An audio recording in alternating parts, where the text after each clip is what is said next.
So welcome to Module 7 on Comprehension. Today I want to go over a little bit more information with you on closed reading and text-dependent questions. Our essential question for the week is, what do good readers do to help them comprehend text? And one of the things that teachers can do in the classroom is to create a close reading. And a close reading is a practice that is addressed in the Common Core State Standards and the Mississippi College and Career Readiness Standards.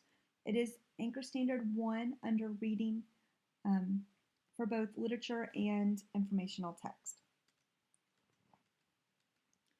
So when we create a close read, we have certain criteria that we want our students to engage in and certain things that we follow as we create that close read.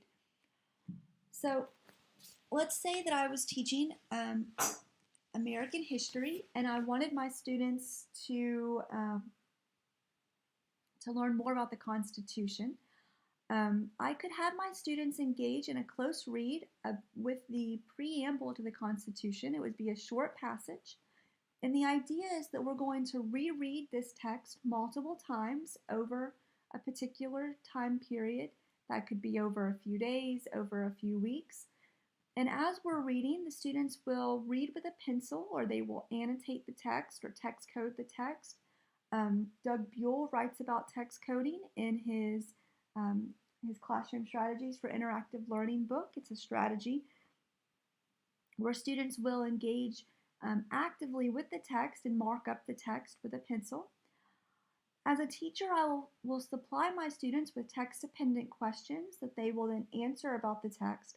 And I want to pick a text that will allow the students to struggle a bit, and that rereading it multiple times will be very beneficial for them to help with the comprehension of that particular text. So Fisher and Frey talk about 4 foundational annotation skills. And Fisher and Frey, you read some of their work in Gradual Release of Responsibility in Module 5. And what they do in their work is a lot of professional development with teachers and elementary, middle, and high school. And so they did a professional development with teachers in their school district on text annotation and looked at what are the best skills or foundational skills that we could teach all students across the grade levels to do as they're making sense of text from elementary up through high school. And they found these 4: underlining main points, circling keywords or phrases that are confusing, writing margin notes to restate the author ideas, and writing questions in the margin. And so these are some skills that you can use as you are annotating your strategies in this class that you upload with your lesson plans, or you can use the text coding scheme that Buell talks about in your textbook.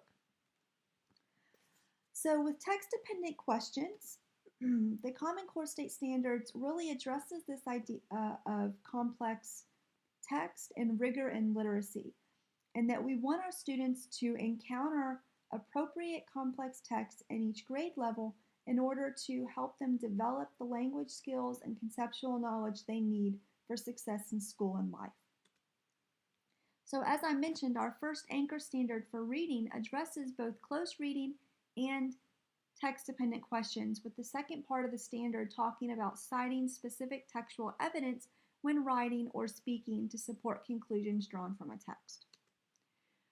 So the standards then expect students to be able to answer text-dependent questions rather than just basing their answers on prior knowledge or personal experience. And so I have some examples of what questions looked like prior to this idea of text-dependent questions and how those questions can be changed. So first, look at this question about Charlotte's Web. This question is not text-dependent. Students answering it do not need to go back into the text of Charlotte's Web at all in order to write out the names that are provided for them, creating an illustration of each character, and then listing several traits that describe that character. They can do this without going back into the actual book itself and finding evidence from the text to justify their responses. So text-dependent questions then can only be answered with evidence from a text. They can be literal, but they also can involve those higher levels of Bloom's taxonomy of analysis, synthesis, and evaluation. They can focus on individual words, sentences, or paragraphs, as well as themes, larger ideas, or events. And then you can also include prompts for writing and discussion questions with them as well. So there's 4 types of text-dependent questions that we're going to go over.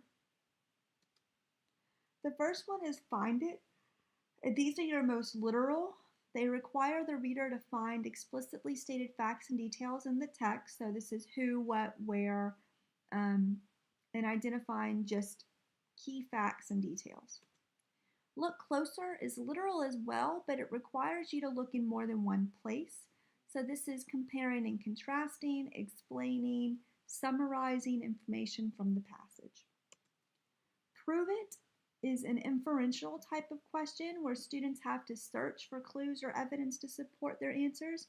So they're analyzing and evaluating here, making predictions, inferences, identifying theme or central idea, drawing conclusions about a text. And then take it apart is looking at analyzing a question from a literary perspective, looking at text structure and organization. So why is the first paragraph in the Constitution important? How has the author used text structure in their particular text? Why do they use a particular chart or illustration in the text? Things like that. Where you're breaking the text apart itself and looking at structure and organization. So these examples that I have for you are Common Core exemplars. And the first one in the green boxes are all questions that you could answer with just prior knowledge or personal experience. And then I have the example of how we've made that text dependent. So in Casey at Bat, Casey strikes out. Describe a time when you failed at something. You don't need to read Casey at Bat at all for that. However, you do need to read Casey at Bat in order to answer the question, what makes Casey's experiences at Bat humorous? So we're going in and we're identifying specific information from the text to pull out evidence in order to answer the question. In Letter from a Birmingham Jail, Dr. King discusses nonviolent protest. Discuss a time when you wanted to fight against something that you felt was unfair. So again, we don't need to read the Letter from Birmingham Jail in order to discuss a time we felt that something was unfair. However, we do need to do that in order to answer the question, what can you infer from King's letter about the letter he received? Here, in the Gettysburg Address, Lincoln says the nation is dedicated to the proposition that all men are created equal. Why is equality an important value to promote? To make that text dependent, it says, the Gettysburg Address mentions the year 1776. According to Lincoln's speech, why is this year significant to the events described in the speech? So we need to go back into the Gettysburg Address in order to answer this. So if we look again at the Charlotte's Web question, this question is not text dependent. However, we can change it and still focus in on character traits. However, we are having students look at the characters and the character traits and pull out evidence from the text that shows the trait that were listed and how it plays an important role in the outcome of the story. So this is an example of taking that Charlotte's Web